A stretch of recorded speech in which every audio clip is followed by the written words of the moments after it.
The secret is, even in the 1982 All Whites, you can't afford to let players dominate you or put you down. You've got to be able to have an answer.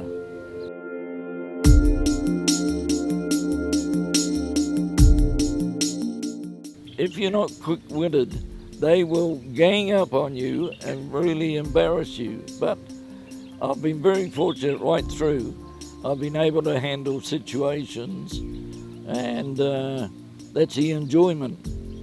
It's not a case of trying to put them down. It's just making the environment enjoyable, where they see me as probably like a coconut shy. We'll try and knock this guy down.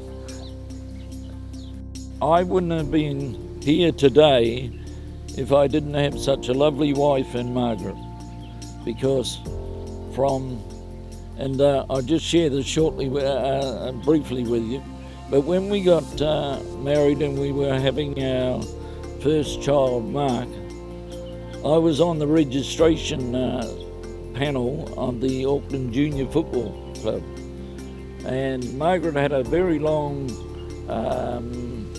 birth with Mark. It was about 30 hours, but I was with her almost the full time, because I brought all the team cards and the registration cards, and I was on the next bed doing all my work while she was in labour and the nurses were there. But moving on from that, Margaret has never once said to me, give soccer away, give football away, or I wouldn't like you to go on this trip. And that has been something that I've been blessed with right through. And Margaret, as I said earlier, Margaret has not been on one trip with me through all my years, and I've been almost right around the world in the to different countries. And the daughters have supported. You see, it was sad when we lost our only son at the age of 11 with a brain tumour. But right to the end, Mark played football, was with the Ellerslie Club, and the boys understood, and Mark used to go along to train. And he was honoured at the funeral to have a guard of honour from the Ellerslie Club, and that is one of the memories I have. And I supported Mark right through the years that he played, and Margaret was very fortunate because we've got two daughters, and that was her enjoyment when I was away, looking after the daughters as they grew up, and even now Danelle is looking after Margaret back home. My advice, and I shared it to them, it would be with our players 13 months ago. And if you get married, my advice to you, if you're in football, if you haven't got a wife that will support you, you're going to have problems along the line. If you've got a wife or a partner who is interested in you, and you are interested in helping her during the off season, if there is one now that football's played 12 months, you'll go a long way. But I've seen it over the years so long that there's been so many marriages, broken marriages, wrecked marriages because of football. And to me, players have got to think hard what they're going to do before they get married. Don't jump in the big deep end and then say, well, I didn't know. Think it before you. Tell the lady what you've got commitments are, your partner, your wife, and if she can accept it, you'll go a long way. Untidiness, this I've threatened them many a time on a trip that we'd do a room inspection, and I only did it once, and I think the worst one would be probably Alfie would top the lot, and another one would have been Dicko, Adam Dickinson, because he was a real tough, scruffy guy. Not only on the field, but off the field. The player I would say I would find the most for, I think I've discovered him on this trip. It's Chris Bright. At times he seems to think there's no rules and I can do anything, but he's gradually learning, but it's at his expense, out of his pocket.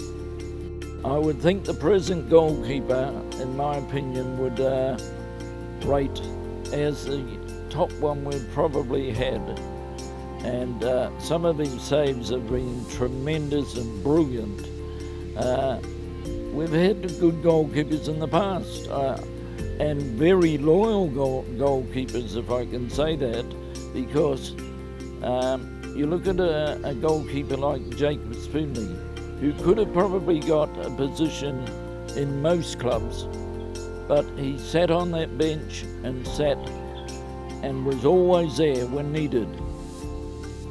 Greg Ormond, because he's not only was a central man and a very loyal man, but he's now coaching the academy side, and that's great to see. A player who is now giving something back to be in the coaching setup for the academy, and that's one. And then you had, Ricky Van Steeden. You had players like defenders. We had very good defenders. I mean, we've got very good defenders now.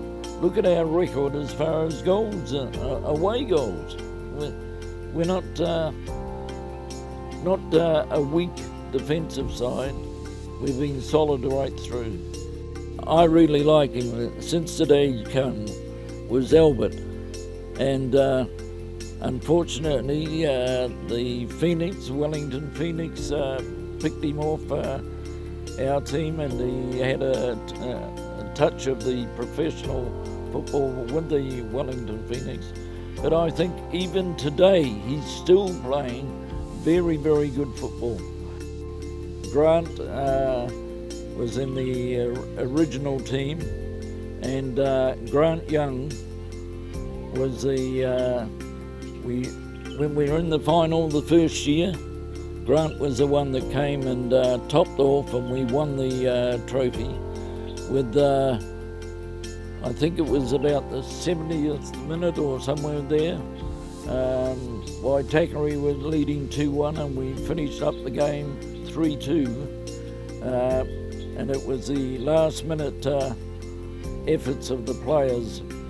And this has been remarkable this season, that with the fitness of the guys, they are giving right to the 95th minute or whatever the extra time is. And that's only a quality team will do that. Other teams, if they get 2 or 3-0, they'll try and rest on it.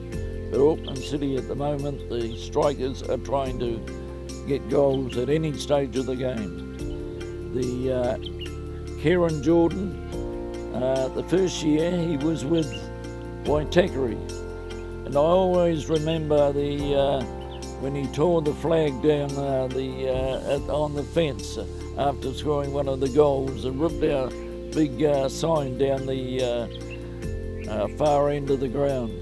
But then Alan Jones was very successful in bringing him together, and then we saw one of what I consider the best, and that would include the All Whites, the striking combinations that were around. Yes, we had Steve Wooden and what have you, but and Winton Roofer and that, but I still rate Grant Young and Kieran Jordan, and both of them were not only quality players on the field, they were gentlemen off the field. The standout memory for me would have been in Morocco when we finished third. It was a tremendous experience, and it was a tremendous result for the club, the players, and me personally. It was a great game. The only disappointment with that was we had to go back and pack in the hotel, and the celebrations were all over.